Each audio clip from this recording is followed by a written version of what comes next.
Guys കണ്ടോ, ആലിപ്പഴ മഴ പെയ്യുന്ന ഐസ് മഴ നോക്ക് അല്ലേ.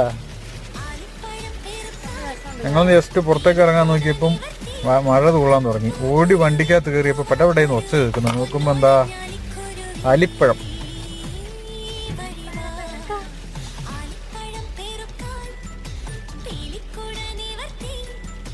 പെട്ടപ്പെട്ടേന്നും പറഞ്ഞിട്ടായിരുന്നു. വലിയ അലുത്തു പോവുക. ജസ്റ്റ് ഒന്ന് പുറത്തേക്ക് ഇറങ്ങി നോക്കാം പുറത്ത് എങ്ങനെയാണ്. വണ്ടീൻ്റെ മേലെ കണ്ടോ, ഫുള്ള് ഐസ് മഴ.